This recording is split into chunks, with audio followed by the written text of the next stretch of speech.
Your dog is not your child. Your cat is not your baby. And yet something inside your brain insists on treating them as if they were. Why do we feel such an intense connection with an animal that doesn't belong to our species? Why does it hurt us when they suffer? Why are we happy when they look at us? And why do we care more about their well-being than the opinions of many people? And why does society insist on judging this bond as something exaggerated, childish, or even ridiculous? What is really happening inside our minds when we call a creature covered in fur, my baby? What invisible force pushes us to care, protect, and love like this?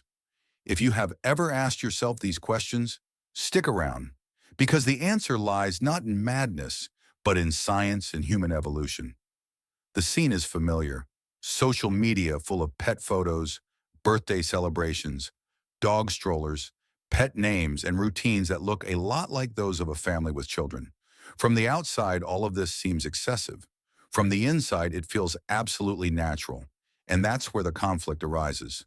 While some observe with irony, others experience this bond as something deep, authentic, and emotionally necessary. What few people understand is that this behavior didn't appear out of nowhere. It's not a modern fad or a superficial consequence of the internet. It is the direct result of how our brains are built and of thousands of years of coexistence between humans and animals. When you look at your pet, when you talk to them, when you worry about their happiness, you aren't acting against logic. You are obeying very ancient psychological mechanisms that evolved to ensure our survival as a species. To understand why we treat our pets as if they were our children, we must first look inward, into the chemistry of our brains, because that's where it all begins. It all starts in a place we cannot see, but that governs many of our decisions: brain chemistry. When you look your dog in the eyes, when your cat curls up next to you and purrs, something very specific happens inside you. Your brain releases oxytocin, the same hormone that is activated when a mother gazes at her newborn. This is not a poetic metaphor. It is a real biological process. The body doesn't distinguish if the bond is with a human baby or an animal. The chemical reaction is practically the same.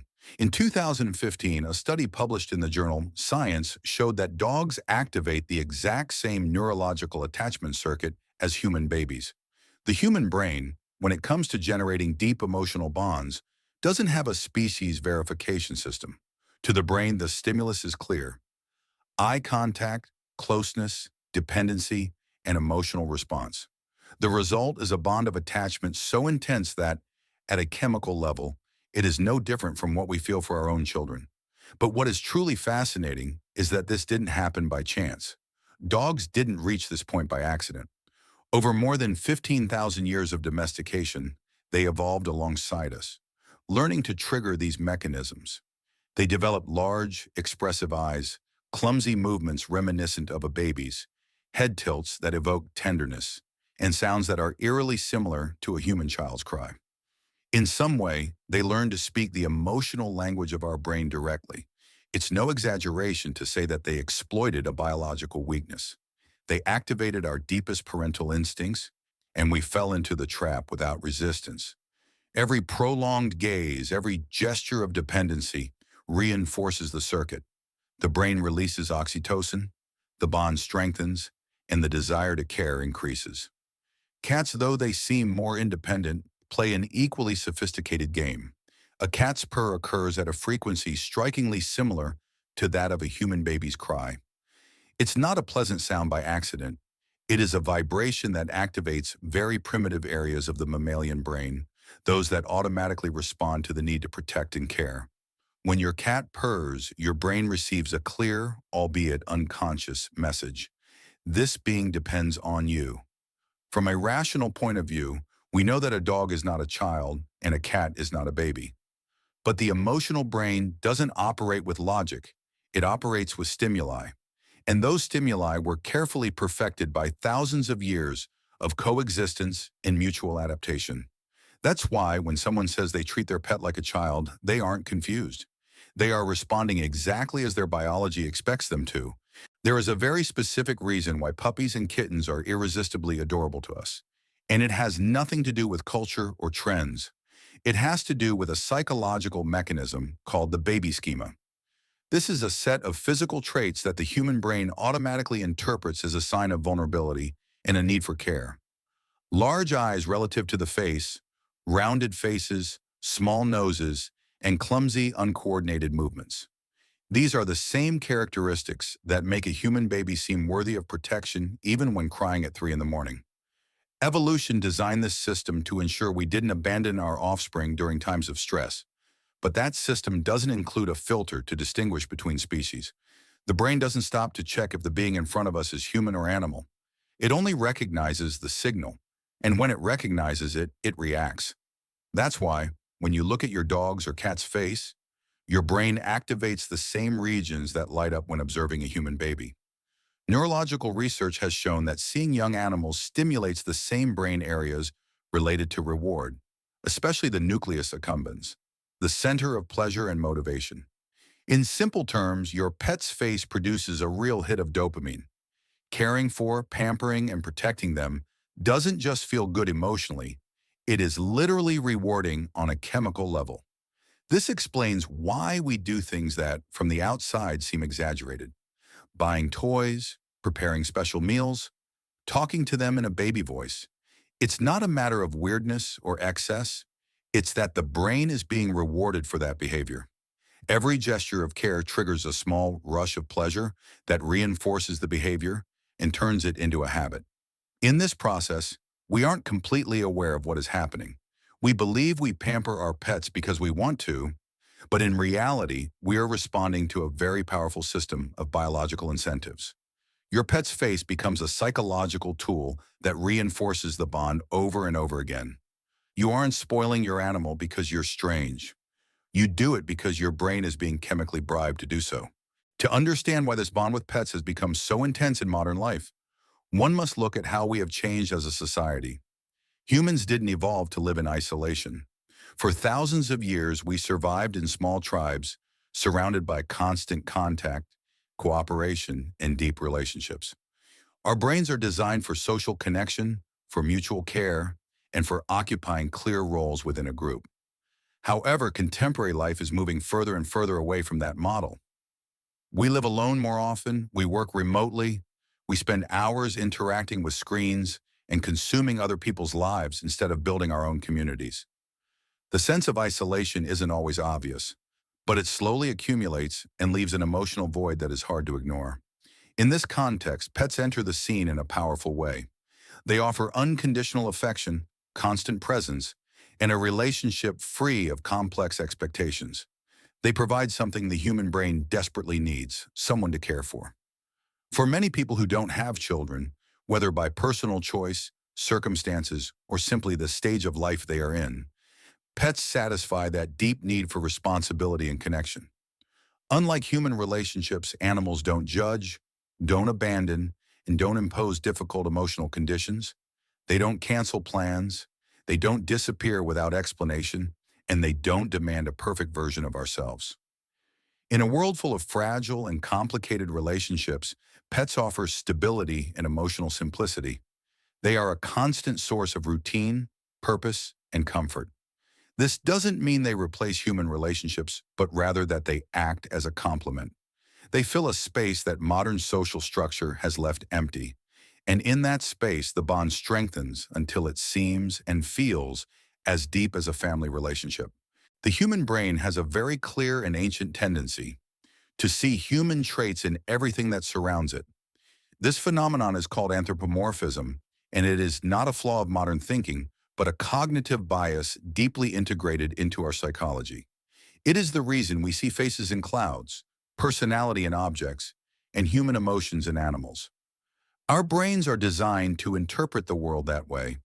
When your dog destroys a shoe and then looks at you with what seems like a guilty expression, you aren't imagining that look. What's happening is that your brain automatically interprets that expression through a human framework. In reality, that gesture isn't regret. It is a submissive response. The animal reacts to your tone of voice, your body posture, and the tension in the environment. But your mind translates that behavior as guilt, because that is what that expression would mean on a human face. This doesn't happen because we are naive or irrational. On the contrary, this mechanism was crucial for the survival of our ancestors. Interpreting intentions, emotions, and behaviors in other living beings allowed us to anticipate dangers, generate empathy, and establish alliances with domesticated animals. It was a powerful evolutionary tool that helped build the relationship between humans and animals we know today. The problem is that this same mechanism leads us to project complex thoughts and deep emotions onto our pets. We attribute motivations, opinions, and feelings to them that fit perfectly into a human narrative. We talk to them as if they understood every word. We hold one-sided conversations, and we assume they enjoy experiences that they actually only tolerate. But the brain doesn't distinguish between interpretation and reality. To the brain, the pet stops being simply an animal and becomes a little person with fur, a companion with their own personality, moods, and a defined place within the home. This process happens automatically, without us consciously deciding it. And once it is activated, it further reinforces the sense of a family bond. Beyond the private emotional bond, pets also fulfill an important function in how we present ourselves to the world. In psychology, this is known as social capital. It is the symbolic value we obtain by showing certain aspects of our lives that communicate who we are, what we care about, and how we want to be perceived. And in this arena, pets become an incredibly powerful tool. The type of animal we have, the way we care for them, and the stories we share about them convey very clear messages. An adopted dog suggests compassion and responsibility. An exotic pet communicates curiosity and an adventurous spirit. A perfectly cared-for animal reflects control, dedication, and attention to detail.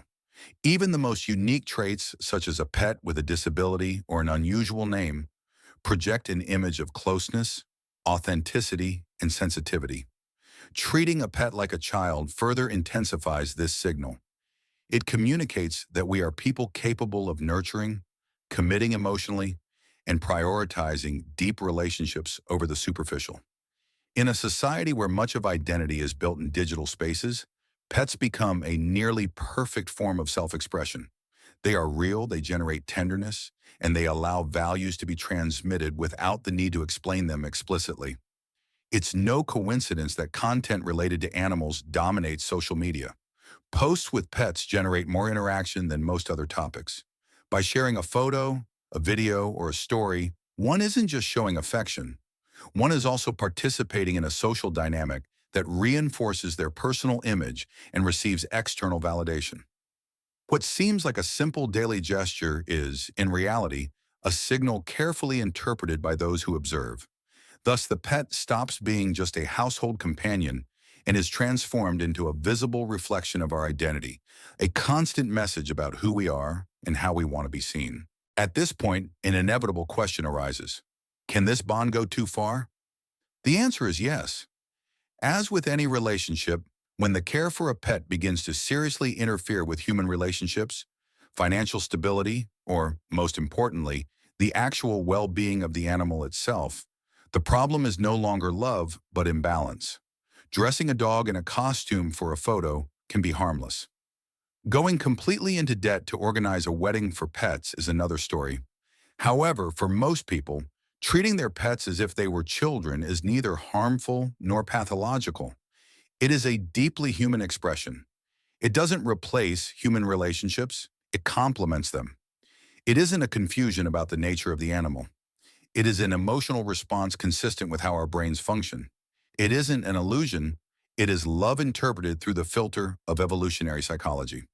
And here comes the final twist that completely changes the perspective. When we judge those who treat their pets as children, we are actually ignoring the central point. They don't do it because they don't understand that they are animals. They do it because the human brain is designed to bond, to care, and to love. It is a biological machinery created to form deep ties, and pets fit perfectly into that mold. For thousands of years, these animals evolved alongside us, learning to trigger exactly those mechanisms. They learned to look at us in a certain way, to make certain sounds, to behave in ways that awaken our most primitive responses.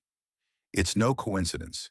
It is the result of 15,000 years of coexistence and mutual adaptation. So next time someone looks at you with disapproval for calling your dog mom or dad, or for carefully choosing your cat's food, remember this. You aren't exaggerating. You aren't confused. You are being human, and your pet isn't naive. They are the perfect product of an evolutionary relationship that knows exactly how to win your affection, your protection, and, of course, your best treats and care. And if you ever find yourself talking to your pet about your day, don't worry. According to psychology, that is completely normal.